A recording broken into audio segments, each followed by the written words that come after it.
Allah tuh sukanya kita mengadu kepadanya. Ya Allah, hamba sakit perut ya Allah. Nah, itu mengadu kepada Allah.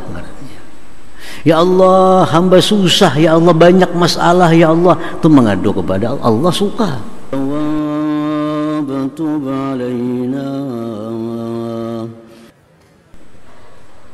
Yang ke-43 dari Asmaul Husna Al-Karim, nama Allah yang sering kita dengar, sering kita sebut, Al-Karim. Qala al-Imam al-Ghazali rahimahullah, Al-Karim huwa alladhi idza qadara afa wa idza wa'ada wafa wa idza a'tazada ala muntaha ar-raja wa la yubali kam a'ta wa liman a'ta wa in rufi'at hajatun ila ghairihi la yarda wa idza jubi'a ataba wa mastaqsa wa la yudayyi'u man ladha bihi wal taja wa yughnihi 'anil wasaili wasyufa'a.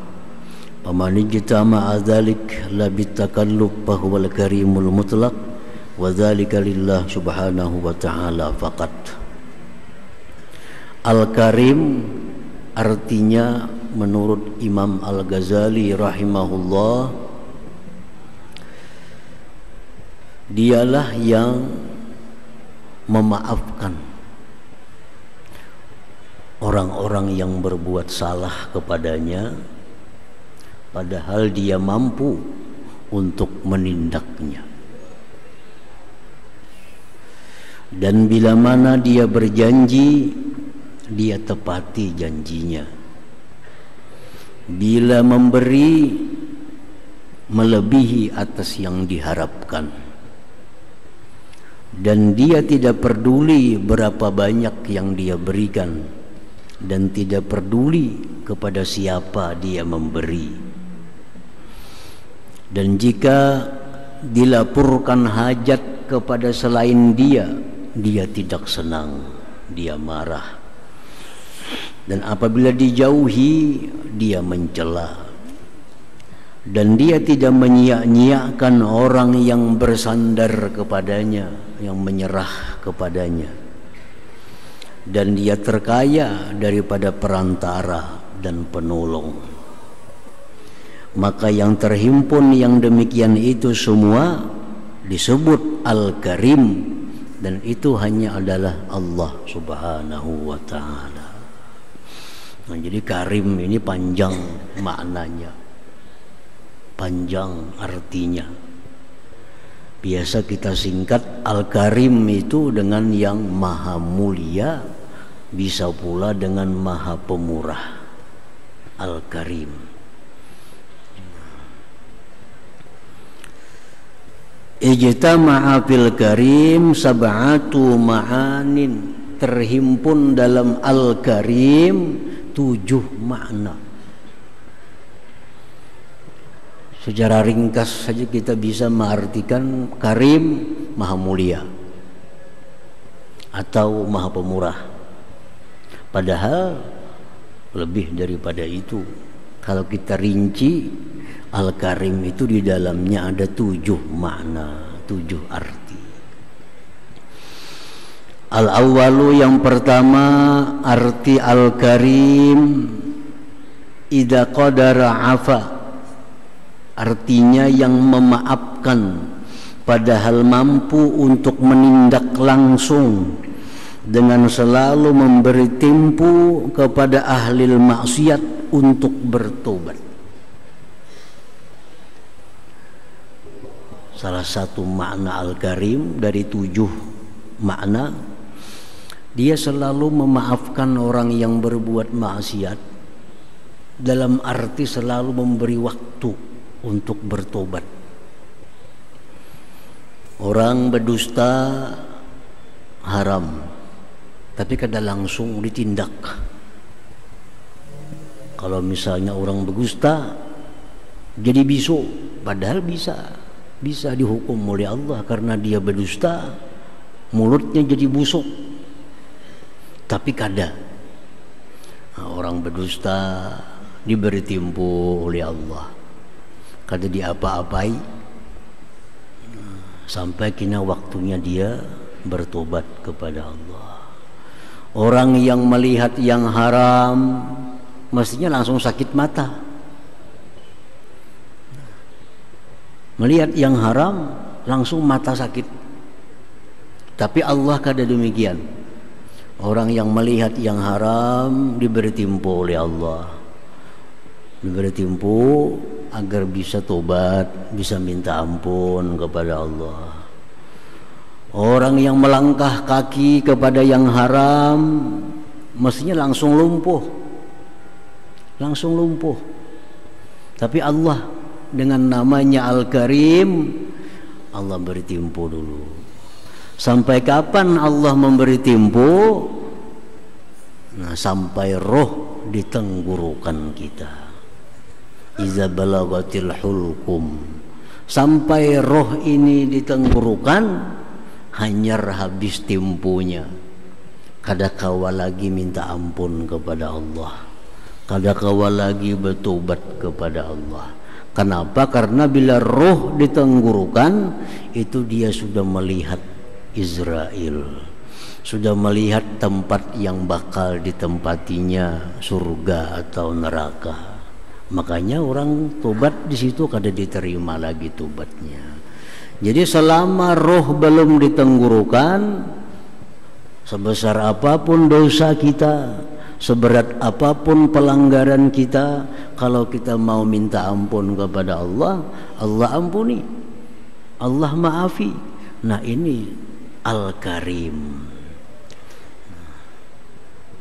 Nah, jadi satu dalam Al-Karim itu dia selalu memberi tempo kepada kita untuk kembali, untuk tobat kepadanya. Asani yang kedua, makna yang terkandung dalam Al-Karim, wa idza wa'ada wafa. Apabila dia berjanji, pasti dia tepati janjinya.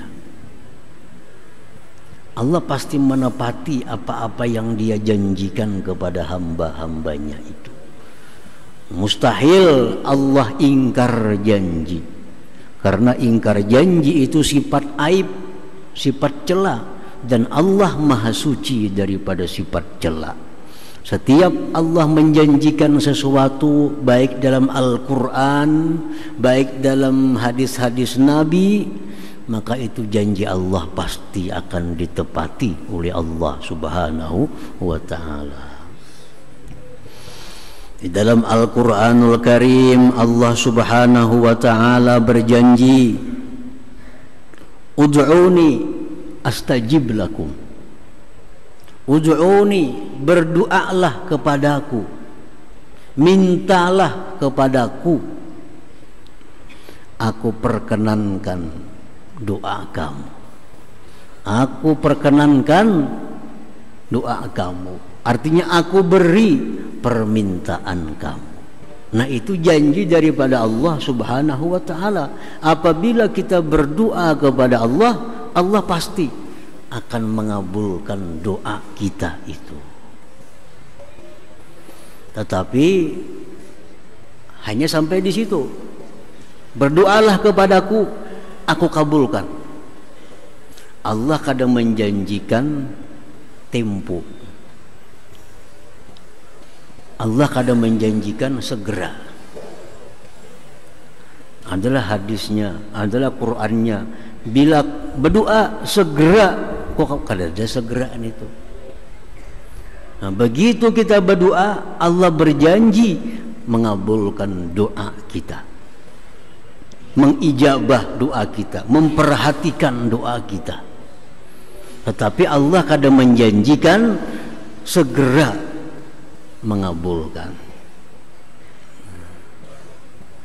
Nah, jadi oleh karena itu para ulama menyimpulkan, setiap kali kita berdoa jangan ada sedikit pun dalam hati kita keraguan bahwa doa kita ini kada kabul. Wah, doaku ini kada kabul nih, itu buruk sangka kepada Allah. Doa kita tuh kabul, doa kita diterima oleh Allah, didengar oleh Allah. Nah, cuma ada beberapa macam cara Allah mengabulkan doa kita itu. Ada yang Allah mengabulkan doa kita itu ajilan, segera. Segera. Begitu kita berdoa, ya Allah, dalam tempo beberapa saat terwujud apa yang kita minta kepada Allah. Nah, itu bisa terjadi. Baik orang-orang dahulu, orang-orang sekarang, orang-orang kemudian, orang-orang salihin, orang-orang kada salih pun bisa begitu berdoa kepada Allah, langsung doanya diterima, dikabulkan oleh Allah saat itu juga, atau beberapa jam kemudian, atau beberapa hari kemudian.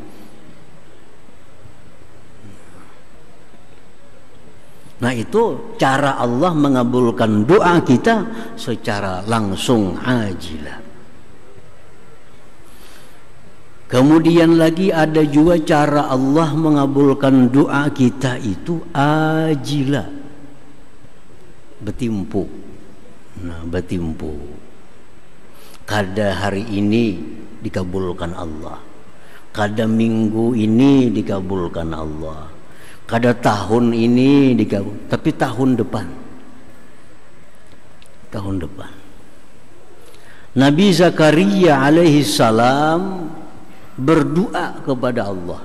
Ini Nabi Zakaria. Rabbi habli min ladunka dzurriyyatan thayyibah. Wahai Tuhanku, berikan aku di sisi Engkau zuriat yang baik. Innaka sami'ud du'a, Engkau mendengar doaku.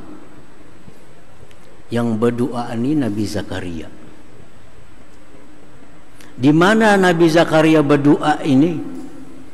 Di tempat di mana yang penuh berkah, di Baitul Maqdis.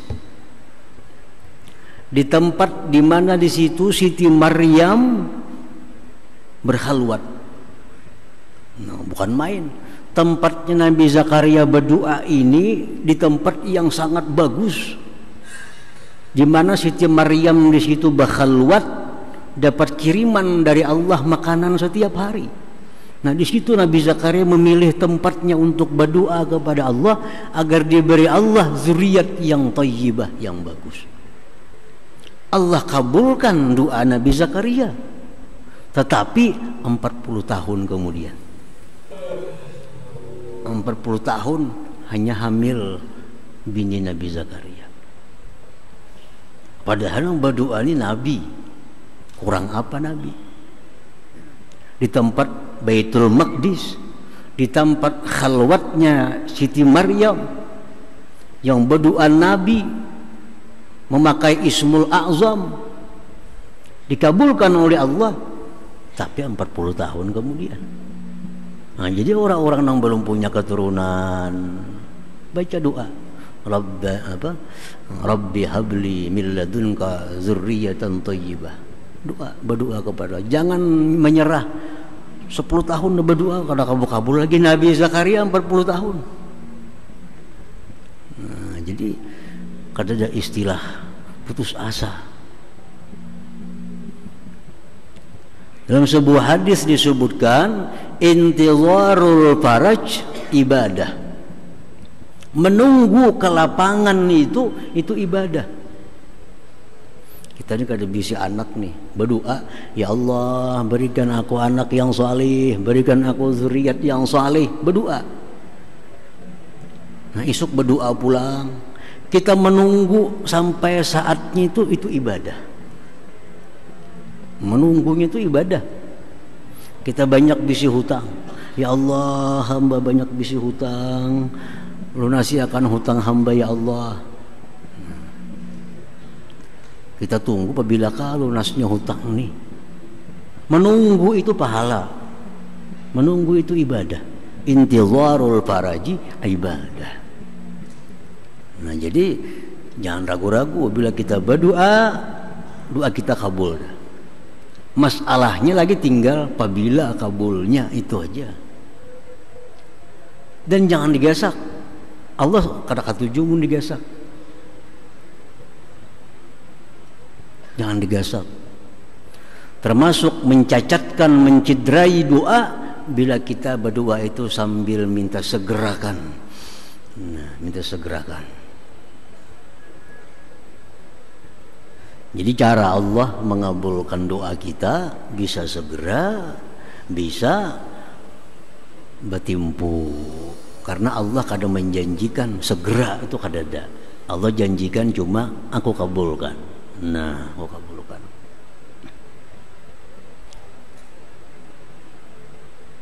Nah, ada lagi cara Allah mengabulkan doa itu diganti Tuhan.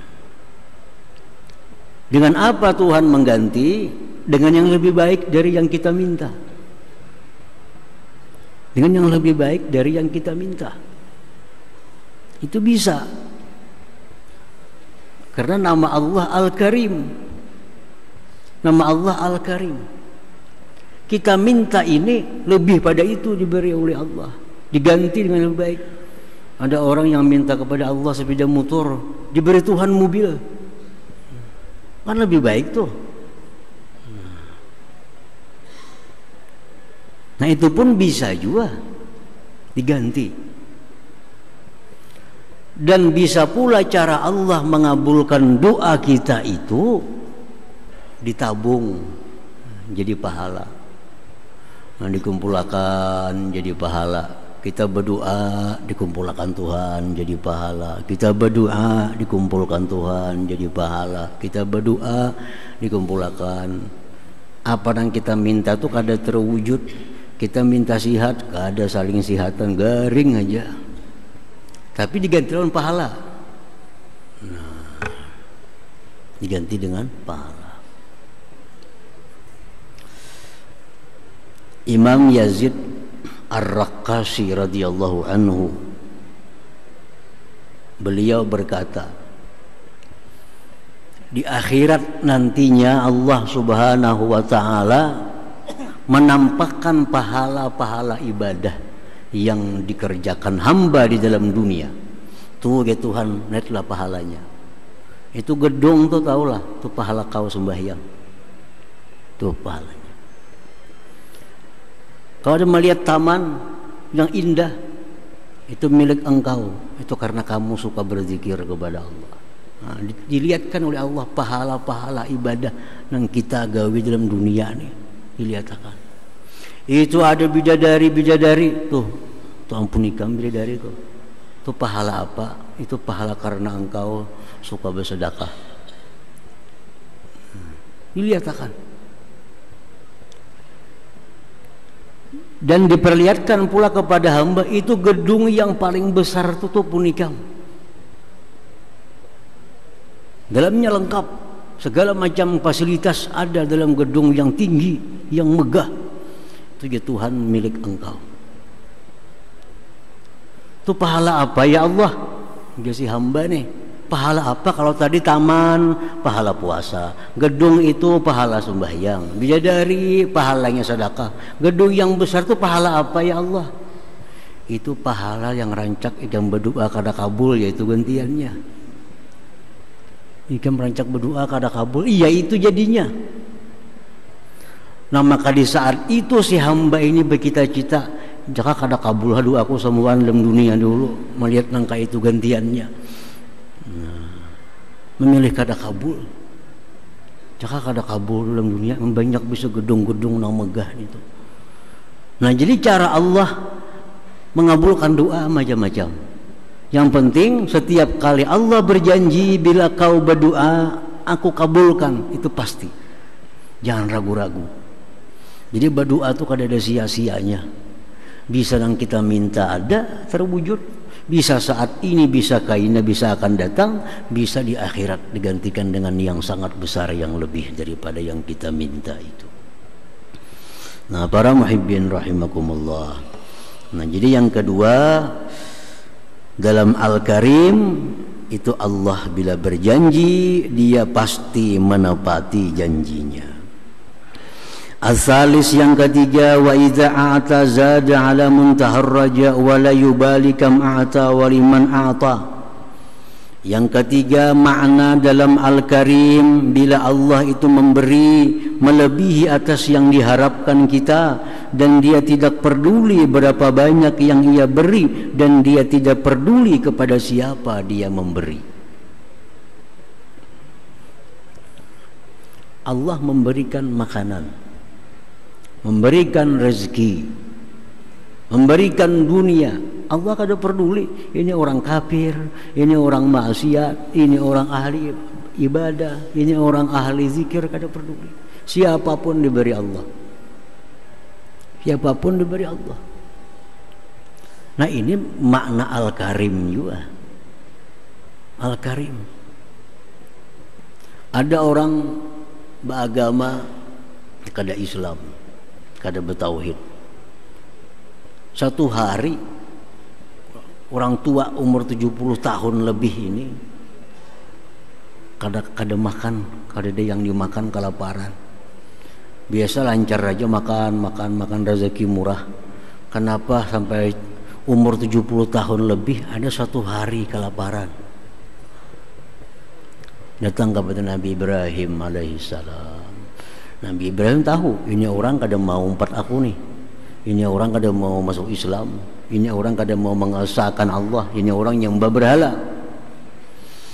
Situ barantak ini kelaparan suatu hari. Datang kepada Nabi Ibrahim, wahai Ibrahim, minta makan, aku kelaparan hari ini. Ibrahim, aku mau memberikan makanan, asal kamu masuk Islam dulu. Asal kamu ampi nyembah berhala, asal kamu ampi menyembah patung-patung, kamu mengesahkan Allah sebagai Tuhan, ku beri makani. Jangan Tuhan, kada, enggak itu ku kada. Membaca syarat enggak itu memberi makani, ku udah hendak itu. Bulik nang Tuhan tadi. Ibrahim selesai karena kada mau berislam, ya kada usah diberi makani. Nabi Ibrahim ditegur oleh Allah Subhanahu wa ta'ala. Ditegur oleh Allah. Ujar Tuhan, hai Ibrahim, 70 tahun dia kafir kepada aku, tiap hari selalu ku beri nikmat, selalu dia ku beri makanan. Cuma hanya hari ini hanya kada ku beri nikmat. Ikam sekali seumur hidupnya minta makanan, kenapa syarat masuk Islam itu? Ditegur oleh Allah. Akhirnya Ibrahim cari orang tersebut, kemana-mana mencari, akhirnya dikasih makanan orang itu, Nabi Ibrahim alaihissalam. Artinya Allah Subhanahu wa ta'ala itu dengan namanya Al-Karim kada peduli siapa diberinya, baik ini orang yang menyembahinya, baik ini kada menyembah, baik ini mengesahkan, menyekutukan, selalu diberi oleh Allah Subhanahu wa ta'ala. Jadi kalau urusan makanan, urusan minuman, kita kada pandang agama. Ada orang kelaparan, walaupun agamanya kada Islam, tetap dibantu. Mencontoh akhlak Allah Subhanahu wa ta'ala. Berakhlak dengan akhlak Al-Karim artinya. Orang kelaparan, usah payah minta makanan, kem agama apa, kada usah ditakunin itu. Nah, beri makan. Apalagi orang Islam. Orang agama lain, kalau sudah saat kelaparan itu kita beri makanannya. Nah, para muhibbin rahimakumullah. Jadi yang ketiga, Allah memberi rezekinya kepada siapapun dan kada peduli berapa banyak dia beri, kada peduli siapa yang dia beri itu. Ar-rabi'u, yang keempat, wa in rufi'at hajatun ila ghairihi la yarda. Apabila dilaporkan hajat kepada selain Allah, dia tidak suka. Kalau kita ini dapat sesuatu musibah, baik harta, baik musibah diri, baik sakit, kita mengadu kepada selain Allah, Allah kada suka. Allah tuh sukanya kita mengadu kepadanya. Ya Allah, hamba sakit perut ya Allah. Nah, itu mengadu kepada Allah.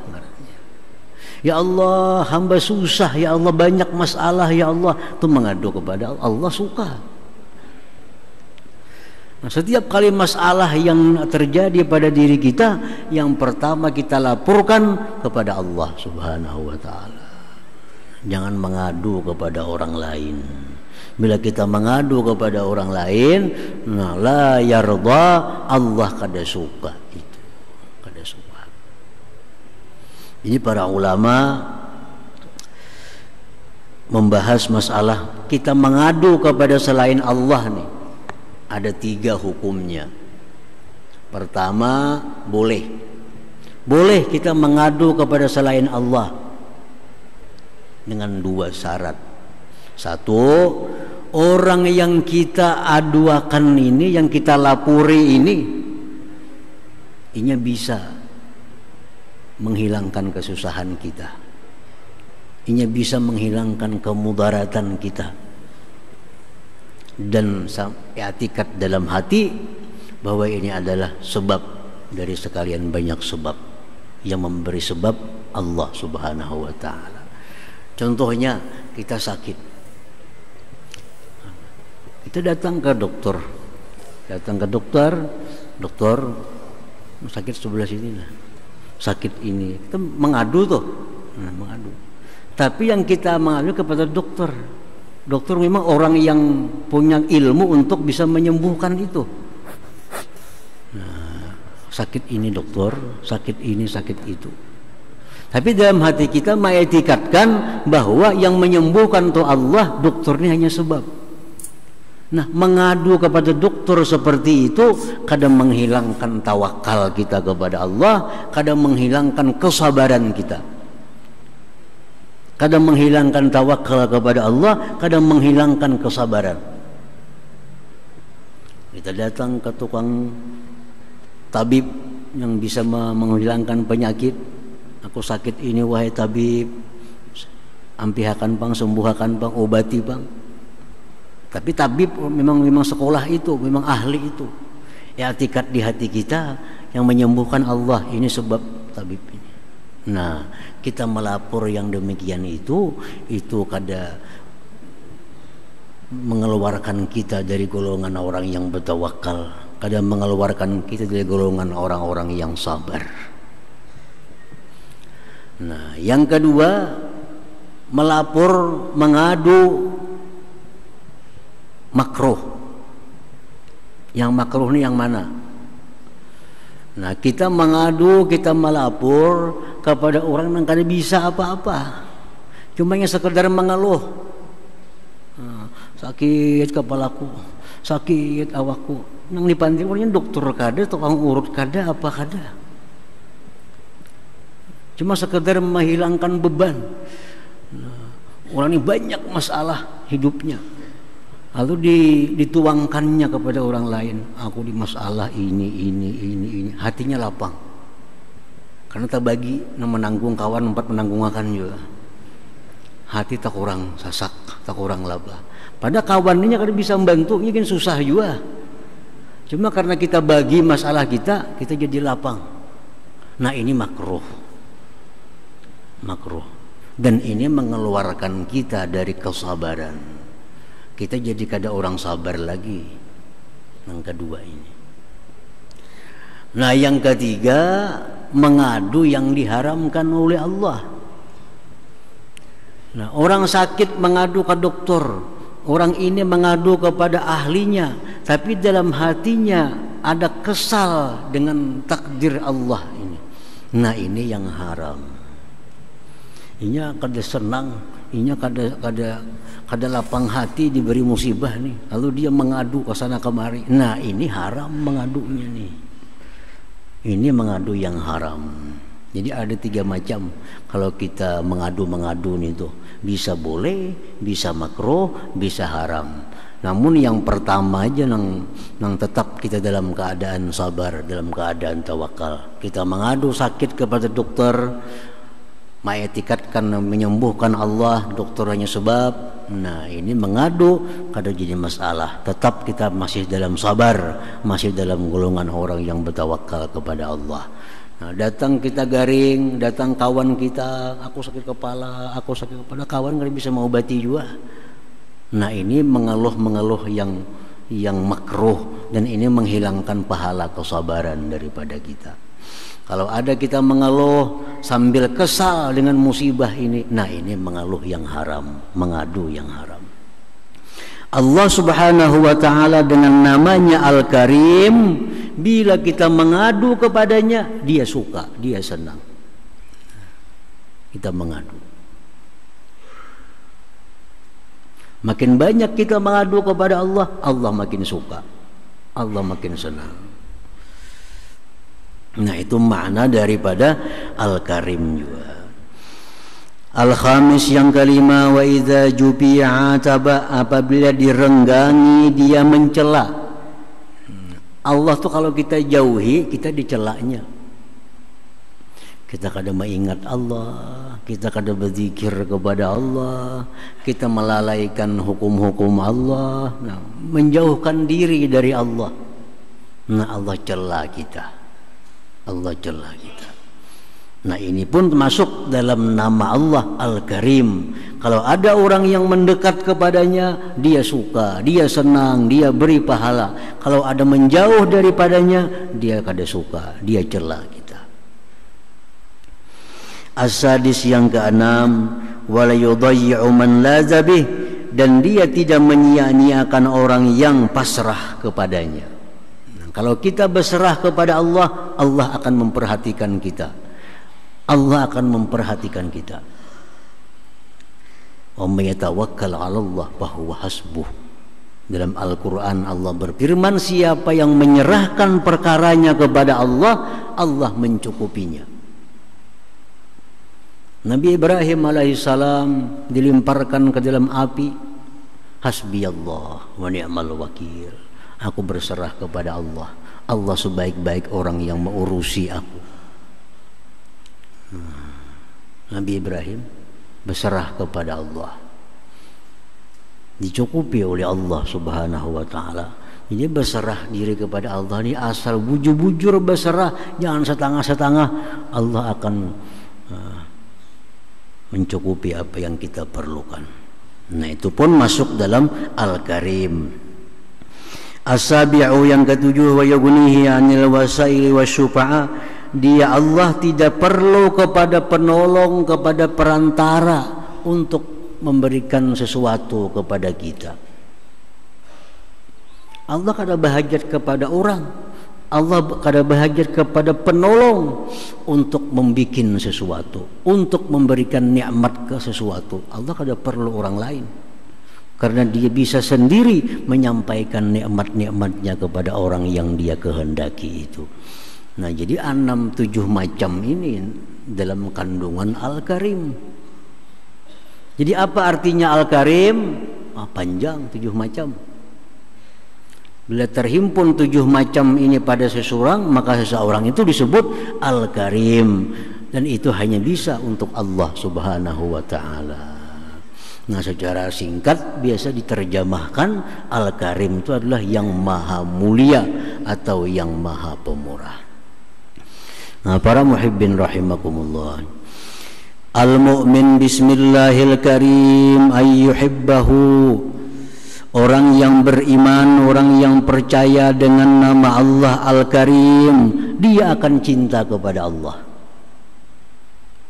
Kalau kita percaya Allah itu Al-Karim, orang berbuat maksiat diampuninya, diberi timpu. Bila berjanji ditepatinya, bila memberi kada peduli siapapun diberinya. Nah, kalau ada orang yang pasrah kepadanya, dia urusi, dia pelihara. Nah, kalau kita memikirkan tentang makna Al-Karim, kita pasti akan cinta kepada Allah Subhanahu wa ta'ala. Jangankan Allah yang nikmatnya setiap detik kita terima, kalau kita mendengar ada raja, misalnya kita mendengar ada Raja Brunei. Raja Brunei itu orangnya adil umpamanya. Raja Brunei itu orangnya pemurah. Raja Brunei itu orangnya penyayang kepada rakyatnya. Nah, kita mendengar tuh hati kita mau kada mau senang dengan Raja Brunei. Walaupun kita kan tidak dapat napa-napa dari Raja Brunei ini tuh. Tapi hati kita otomatis cinta kepada raja itu. Nah, untuk Raja Brunei kalau ada orang sakit diobatinya gratis. Kalau ada orang susah dibantunya. Kalau ada orang miskin dikayakannya. Misalnya kita dengar kabar nih. Nah, kita kepingin lawan Raja Brunei itu hendak tahu. Nah, kita cinta kepadanya. Padahal sedikit pun kita kadang merasa kebaikan darinya. Cuma kepada rakyatnya aja. Nah, apalagi kepada Allah Subhanahu wa Ta'ala yang nikmatnya kada pernah putus kepada kita.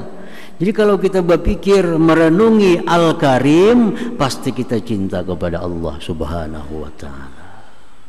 Pasti cinta. Nah, jadi pertama, orang yang percaya beriman bahwa Allah itu namanya Al-Karim, yuhibbu, dia cinta kepadanya. Orang cinta kepada Allah pasti dia ingin dekat dengan Allah.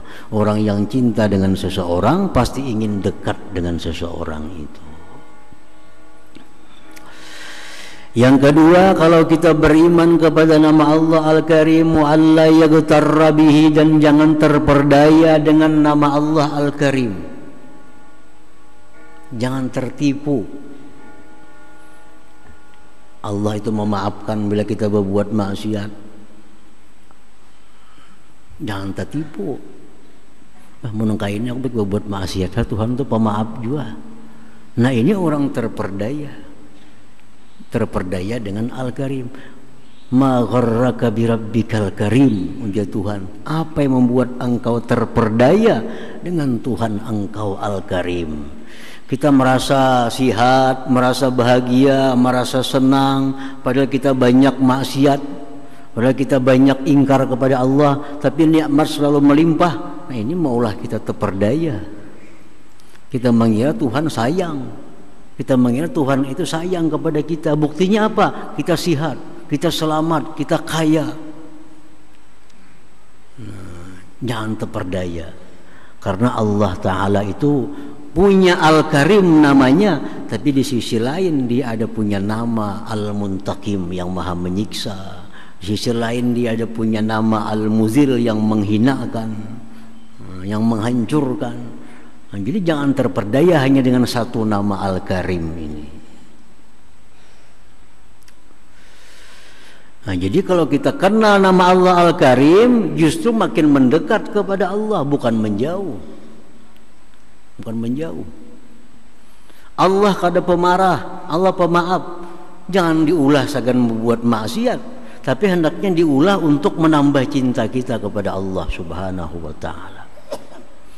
Nah, dikisahkan Sayyidina Ali berisi beberapa orang budak. Sayyidina Ali orang yang ramah, orang yang kada pemarah, orang pemaaf. Ada berisi budak, beberapa ikung budak. Di antara budak-budak Sayyidina Ali ada yang pintar, ada yang tapi pintar. Nah, si nang pintar ini begitu dipanggil Sayyidina Ali, ya gulam ta'al kemari, langsung segera mendatangi. Ini budak nang pintar. Budak nang tapi pintar ini dikiau, kesini aja Sayyidina Ali, kada hira-hirannya. Ta'al kemari ya gulam, canganginya kada hira-hirannya. Sampai 3 kali Sayyidina Ali memanggil, kada dihiraninya.